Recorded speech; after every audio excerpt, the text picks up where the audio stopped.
بسم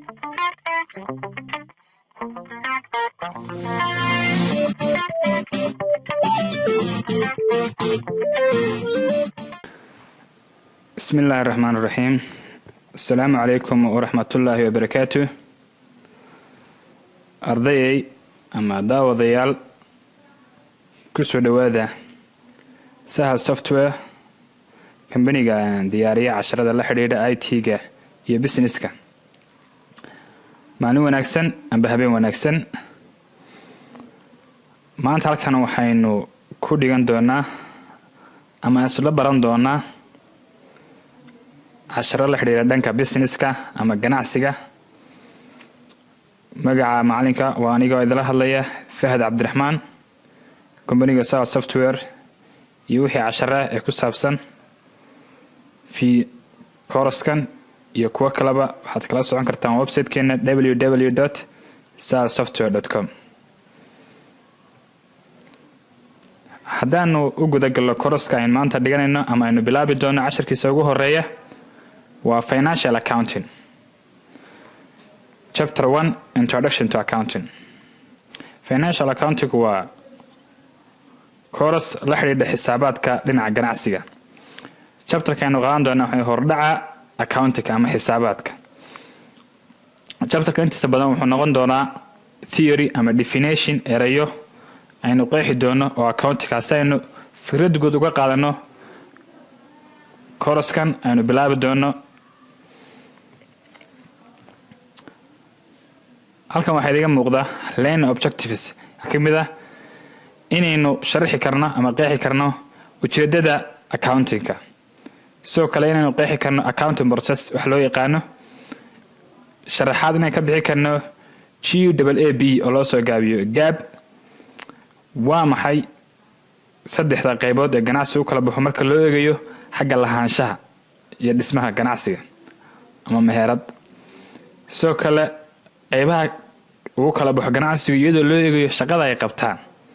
qodobka ugu dambeeyana wuxuu noqon doonaa aynu chapterkan kaga hadli doono jaanisada u bannaan ee dhanka shaqada qofka accounting-ka barta. waaye haddaynu soo diino waa maxay accounting? What is accounting? Accounting-ku waxa weeye is a language of business. waa luqadda ganacsiga ama ganacsiga guud ahaan caalamka oo dhan uu ku hadlo isku afgarto weeye. saadaradeed luqaddan waa inaynu naqaanaa aynu fahanaa si aynu wax uga ogaano dhaqaalaha saameynta uu ku yeelanayo ganacsigaagu. waaye intaas baan kusoo koobi karnaa. waxaan kaloo isweydiinaa ujeedooyinka ama the purpose of accounting. ujeedooyinka accounting-ku maxay tahay waxaan accounting-ka u baraynaa ama u dhigaynaa ama loo sameeyey. waxaa ka mid ah accounting-ku inuu ina siiyo financial information, yani warbixintaas ganacsi oo ah ganacsigaagu hadda meesha uu marayo, current operations and financial condition, iyo sidoo kale xaaladda uu ku sugan yahay ganacsigaagu ama shaqadaadu dhaqaalaha. business to individuals wuxuu siiyaa marka information ama warbixinta shakhsiyaad, agencies, hay'ado, and organizations iyo ururo. yani information marka aynu helo information-kaas waxaa la siin doonaa shakhsiyaad ama ururo ama hay'ado. kaba soo qaad soolaan shakhsiyaadka maxaa kamid u baahan warbixinta ganacsiga. cidda ganacsigaas kale owners baa kamid ah. managers cidda maamulka ganacsiga gacanta ku haysa waxay u baahan yihiin information. creditors waa cidda waxa mahaysa ganacsiga. government agencies ka u baahan hay'adaha dawladda sida qaybta cashuuraadka oo kale ganacsigaaga waxay u baahan tahay inay information-giisa ay hesho. waxaa kaloo baahan customerskaaga cidda wax ka iibinaysid waa inay ganacsigaaga yaqaanaan. information labor unions ka oo ah ururada shaqaalaha iyana waxay u baahan yihiin all need accounting information. dhammaantood waxay u baahan yihiin warbixin xisaabeed. sidaa daraadeed ayaa ujeedada aynu u barayno accounting-ka. waayahay waxaynu soo sheegnay accounting process inuu jiro marka aynu financial accounting barayno ama aynu xisaabinayno. accounting is a system of gathering financial information about the business and reporting this information to users. horta accounting waxaynu waa in la helo ama la soo aruuriyo system soo aruurinaya warbixinta dhaqaale ee ganacsi uu leeyahay kadibna warbixinta wuxuu siinayaa userska cidda isticmaalaysa ee u baahan ee ganacsiga faraha kula jirta ama uu saameynta ku leeyahay. haddaba si taa loo helo waxaa laga maarmaanaya 6 major steps.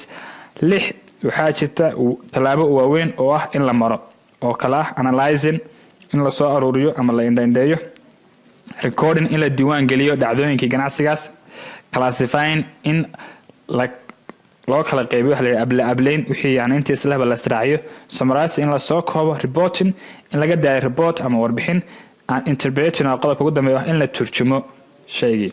dhammaantood mid baan u dhigan doonaa. sawirka xagga hoose naga muuqda waa stepskii sida isugu xigaan ay u kala horeeyaan. waayahay haddii aan degdegayo waxaad samayn kartaa fiidiyoga waa joojisan kartaa, waa boost baad odhan kartaa, markaasaad si fiican u akhrisan kartaa adigu, maadaama aan doonayo inuu fiidiyogeennu uu time yar ahaada si aanu uu nagu sanaato hadhowto inaan internetka aan gelin karno oo cid kasta ay la socon karto cashar ka faa'iideysan karto.